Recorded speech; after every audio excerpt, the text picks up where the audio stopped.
In the bustling heart of Surulere, Lagos, lived three inseparable friends who had one goal in life: to slay no matter the cost.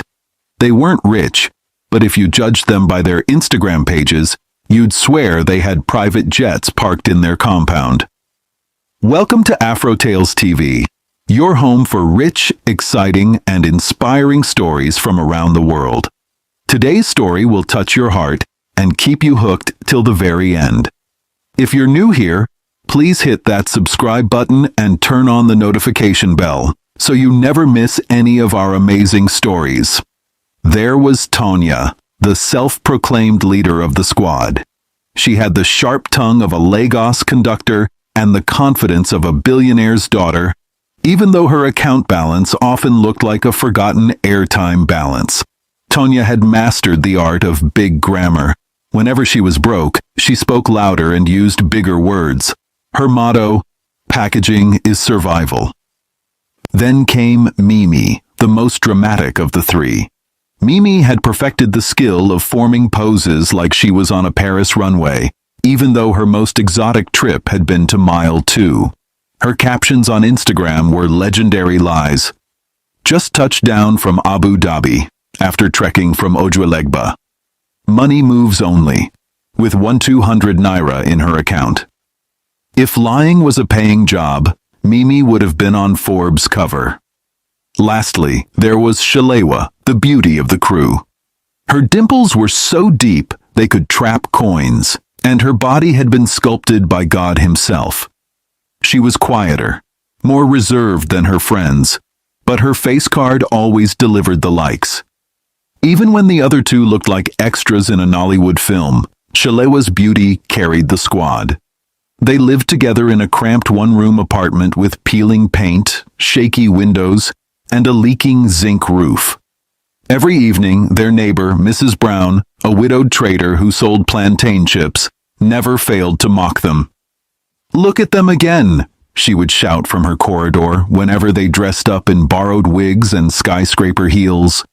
"Borrow pose, borrow shoe, borrow bag, slay queens with empty stomachs. If fake life was rice, una for Don Chop Belful by now," Mimi once hissed. "Abeg, face your chips. Now your frying oil smell they disturb this compound every morning." But truth be told, Mrs. Brown's words hit them deep. Still, every night, the trio huddled in their tiny room, surrounded by ring lights, tripods, and borrowed iPhones, plotting their next Instagram takeover.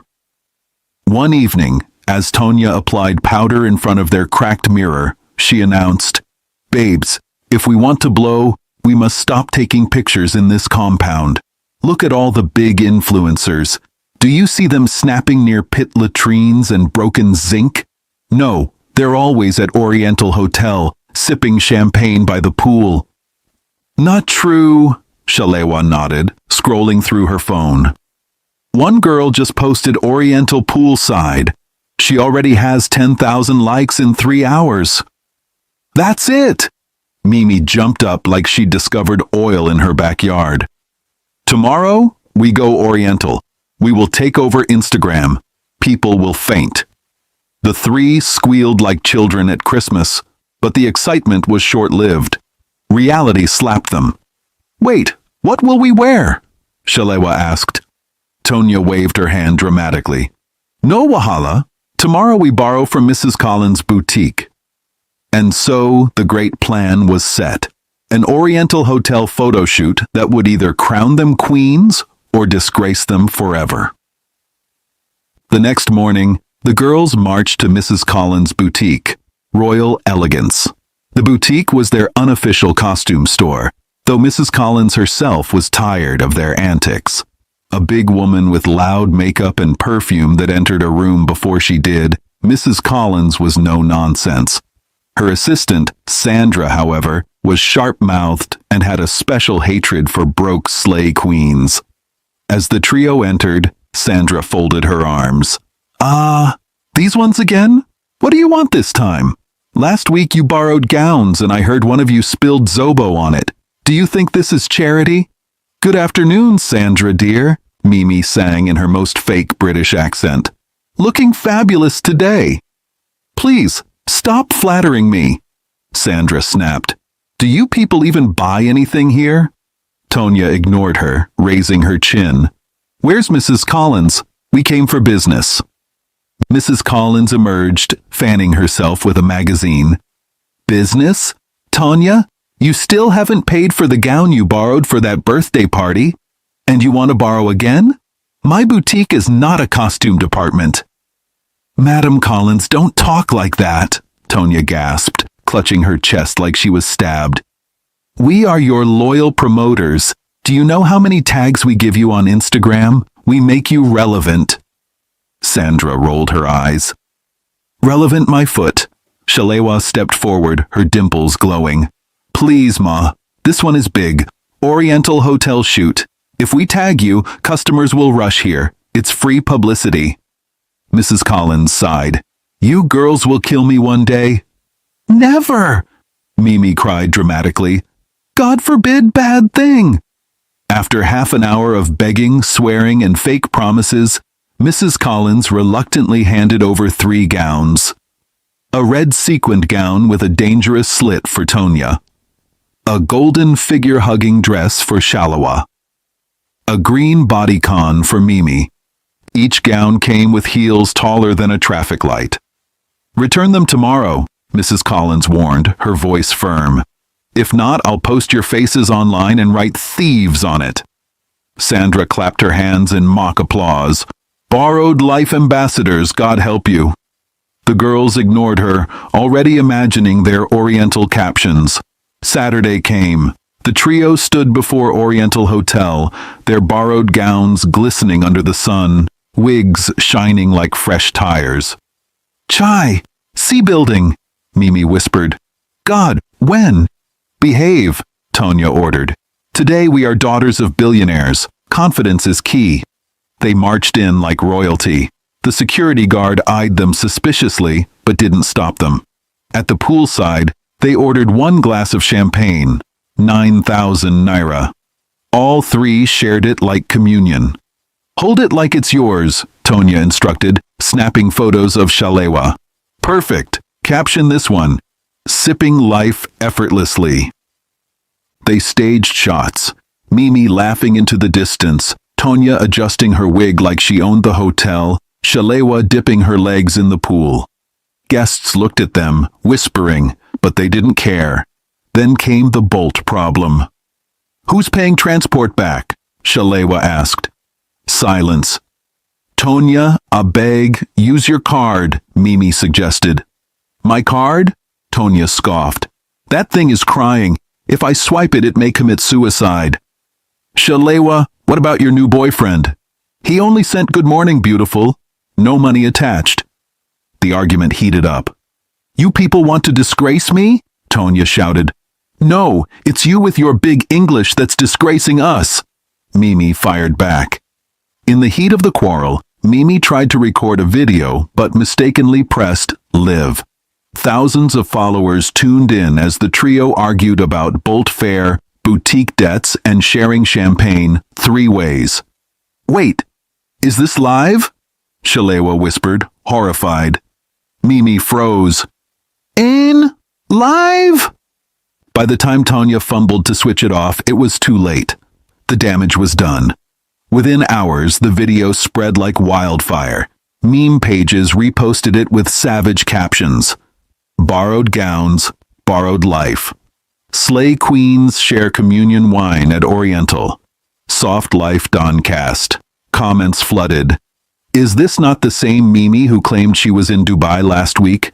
Nasurulere Dubai, I guess. Shalewa is fine Shah, but poverty no day respect beauty. Tonya's grammar is bigger than her account balance. Their ex-boyfriends joined the roast. Kelvin tagged Chris. See your ex. Oriental disgrace. Shalewa's family WhatsApp group buzzed. Her cousin posted the video with laughing emojis. An aunt replied, So this is the oil company job she bragged about? The worst blow came from Mrs. Collins herself. You little thieves, she screamed over the phone. Return my gowns or I'll post your faces as wanted. And don't think I'm joking." The girls hid in their room, phones switched off, faces buried in pillows. Mimi wailed dramatically, "God, my career is over." "Which career?" Tonya snapped. "Borrow and snap?" Shalewa sighed. "We're finished." But they weren't finished yet. Lagos still had more disgrace in store. After the Oriental disgrace, the girls went underground for 1 week. They barely stepped outside. Mimi even wore sunglasses to buy pure water at night. But hunger is a stubborn visitor. One evening, they sat in their tiny room, staring at a half-empty loaf of agege bread. "We cannot end like this," Tonya declared, pounding the table like a politician. "We must reinvent ourselves." Mimi raised an eyebrow. "Rain what?"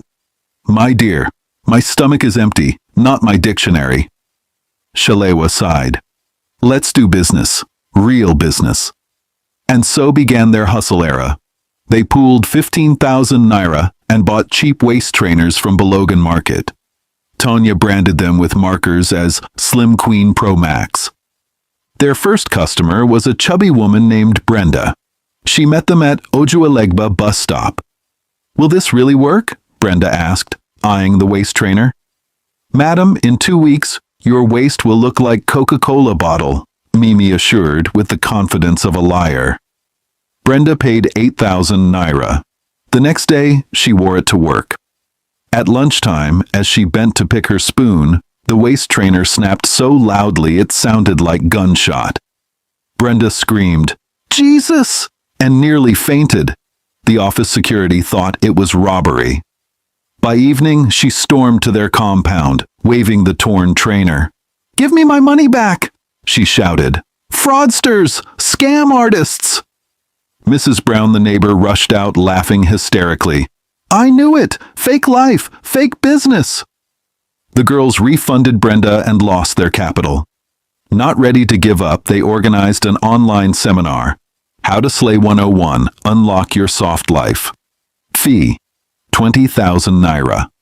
They printed flyers, sent WhatsApp broadcasts, and posed in borrowed wigs for promotions.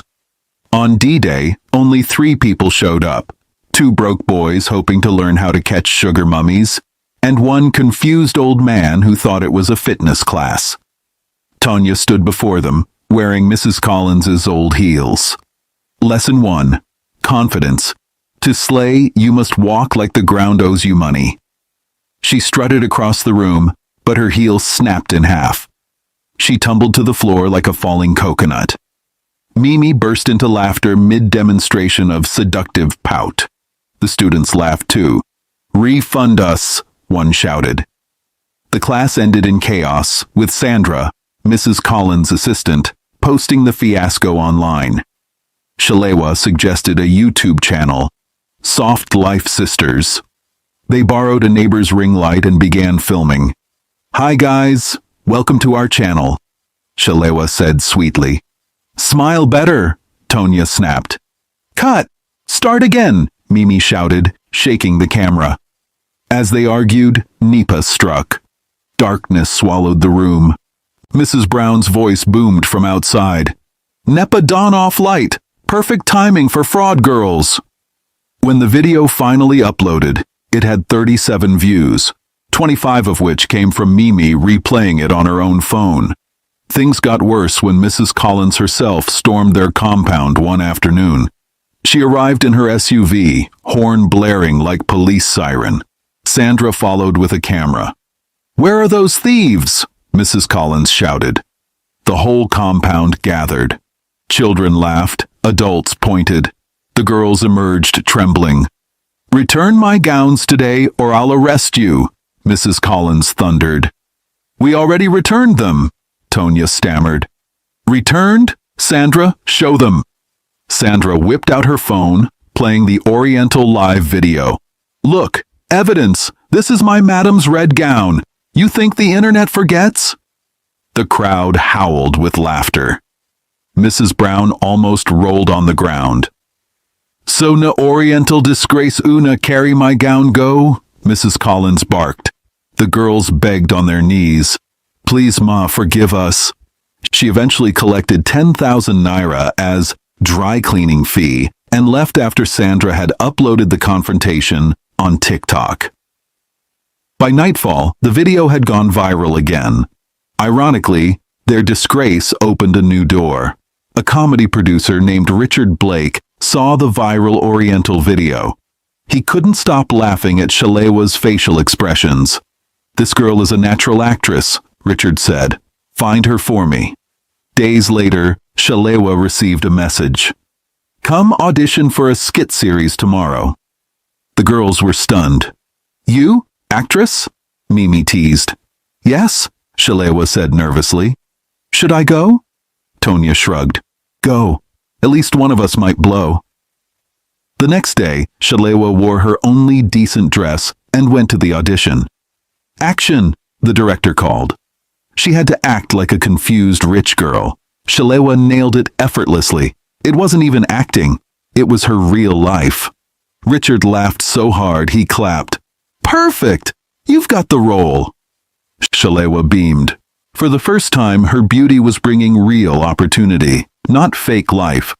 Weeks later, the trio sat at a roadside food joint, plates of amala and goat meat before them. For once, they weren't pretending. Tonya licked her fingers. "This is the real soft life." Mimi laughed so hard she spilled her soup.